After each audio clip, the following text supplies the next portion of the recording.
Tambahan personil dan seruan damai perempuan K pasca bentrok di Kota Tual. Pasca bentrok antara warga di Kota Tual, ratusan aparat gabungan dari TNI dan Polri dikerahkan untuk mengamankan situasi dan mencegah meluasnya bentrokan warga di wilayah itu. Dandim 1503 Tual Kadek Mulyarsa saat memberikan keterangan kepada sejumlah wartawan mengatakan sebanyak 270 personil diterjunkan guna membackup kepolisian melakukan pengamanan pasca bentrok antar warga di Kota Tual. Dari total 270 personil TNI yang ada, sebanyak 72 personil datang dari Batalion Infanteri Raider 733 Masariku di Ambon dan 31 personil Kodim 734 Tanimbar yang bergabung dengan prajurit TNI Kodim 1503 Maluku Tenggara. 270 personil TNI kata Dandim bergabung dengan personil kepolisian guna melakukan pengamanan pada lokasi-lokasi perbatasan yang dianggap rawan terjadinya bentrok susulan antar warga di Kota Tual. Kepada masyarakat, Dandim berharap untuk tidak lagi melakukan tindakan-tindakan yang dapat memicu kembali terjadinya konflik. Kehadiran personil TNI membantu pihak kepolisian guna memberikan rasa aman kepada masyarakat sehingga dapat melakukan rutinitas seperti biasanya. Saat ini kami dari TNI sendiri, dari TNI Angkatan Darat, saat ini berjumlah 270 orang.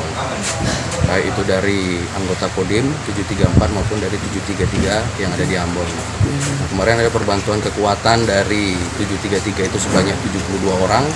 Hari ini datang dari 734 Somlaki berjumlah 31 orang.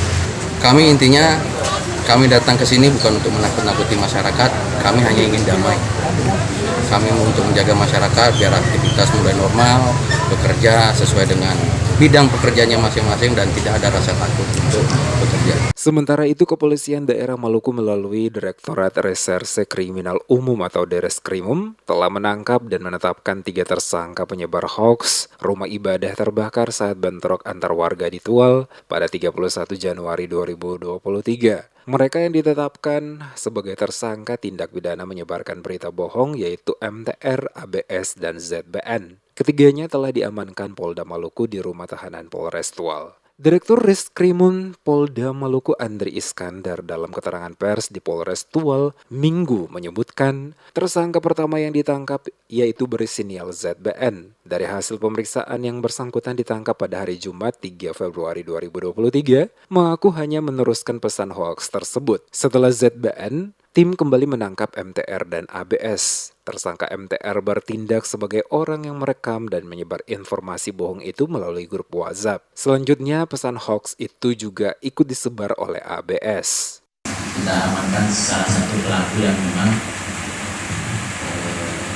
menyebarkan berita hoax terkait kebakaran salah satu musola. Dari yang bersangkutan, inisial BN, sudah didapat keterangan bahwa dia hanya meneruskan, namun yang bersangkutan juga tentunya menyebarkan berita bohong yang tidak benar. Kemudian kita amankan 2 pelaku lagi, inisial MTR dan ABS. Kemudian yang MTR ini adalah yang memang yang melakukan perekaman dan dikirim ke grup WhatsApp yang ada di handphonenya.